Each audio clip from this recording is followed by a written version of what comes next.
Hey guys, so today I wanted to talk about imposter syndrome, which is something as an entrepreneur I've had to overcome, I've had to deal with, especially when it comes to telling people prices, the price of your services. Because if you're used to working like an hourly job, right? Let's say you're making 20 bucks an hour. Okay, so at the end of an 8-hour day, you're lucky to come home with 160 bucks. And of course, that's before taxes.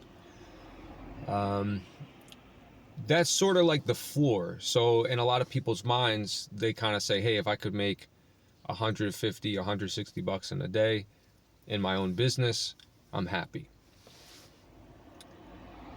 And that's a dangerous way to think because you have obviously a lot more expenses running a business, so you really do need to be charging a decent amount for one day of work.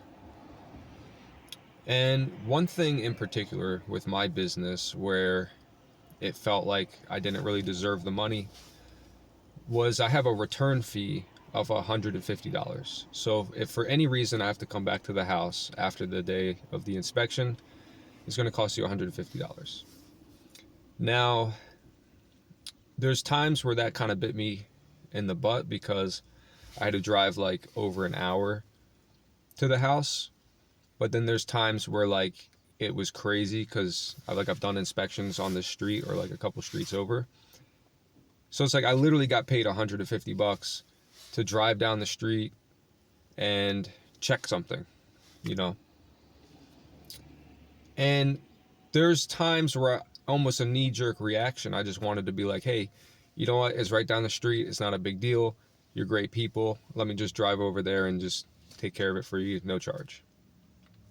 But when you really break it down, there's a reason, right, that I need to be charging that because one, I'm putting myself at risk. I'm opening myself up to risk exposure because now I'm signing off on something. And God forbid there's an issue and now somebody's going to hold me accountable because, hey, I was the last person there. I said it was fine.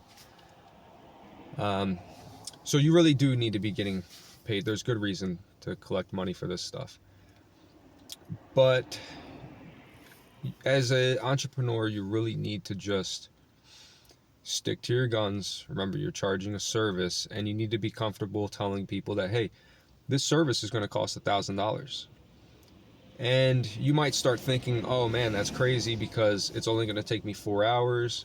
And, I'm used to working 8 hours for only 150 bucks.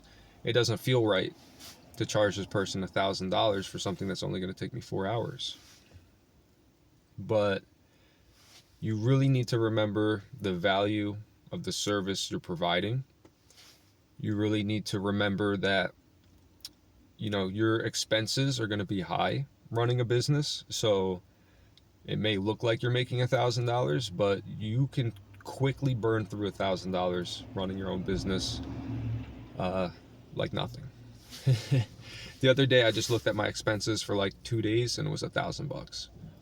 Granted, it was a lot of monthly fees, my insurance,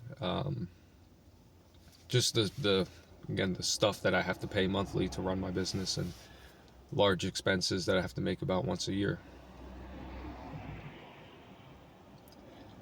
So yeah, guys, talk about drop in the comments. Tell me about your experience with the imposter syndrome, especially when it comes to charging money or charging high prices.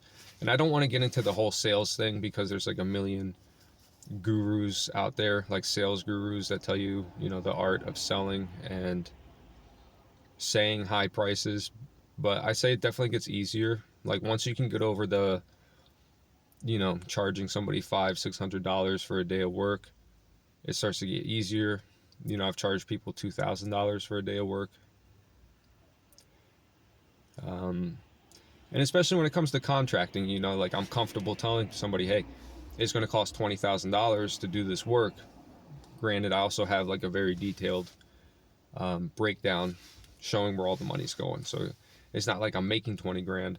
And you start to realize that, hey, no, it's not that you're trying to rip this person off and charge them 20 grand. It's like, No, that's what it is. Like if you want it done and you want it done correctly, this is what it's going to cost. Sorry guys, today's video is kind of short. But yeah, don't don't be shy, get comfortable with those prices. Get comfortable naming them and saying them on the phone. Know the prices like the back of your hand, and do not waver when you say them. You got to be sound and confident when you tell somebody, hey, this is going to cost $1,000. And if they say, oh, that's not fair, it's only going to take you an hour, 2 hours, this and that, then don't buy a house. At least for my industry, that's hey, if you can't afford $1,000 inspection, maybe you can't afford a $800,000 house. So,